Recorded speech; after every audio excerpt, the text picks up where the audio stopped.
Mwancho murigari ya serikali ya kaunti ya Kisii nigere chimbiro konyara kwane kibuna lichiko lyo konyara koigerera abantu bale no bolema ngonyara rego ikiranirwa na gukora imirimo lyo keri konyara kubayigerera anene ase bikoro bya buri tukogochi ase linde aniga kwanro na gati ya MCA abono bakwegerera bali no bolema kurengana no MCA omochore Michael Moseti nigaberega kwegerera oborai bwo mugavana be kaunti ya Kisii Paul Arati asekeri atero na nabegetemero biremekiranu yokoenekya buna abantu bale no borema babere bagokonyeka anena soko bwatuke bito kyasinga kikigwenerete ase byombe ao byabantu bale no borema.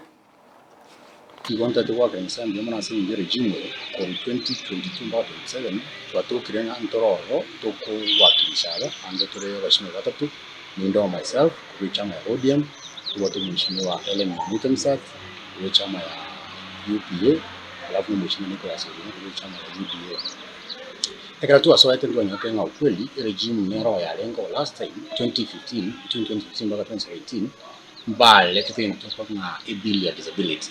So njaje teka ba sented to ekabeko ebe mna lichiko yani ekaba an act now ekaba disability act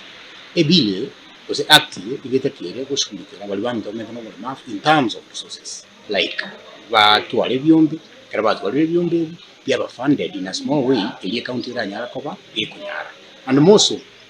disability ndo mapenga very devolved negento kere at the national level. Bono a county government negis chaku is excellent governor Arati walena ava pamete no bale mafu na barabu mbaye buguti mambi bakamuye nande bamwanzi nere na amanyite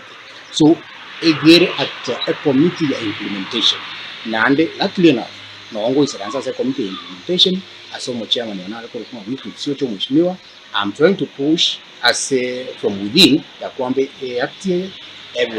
actualized so that funds chitoke chikonya abantu bamete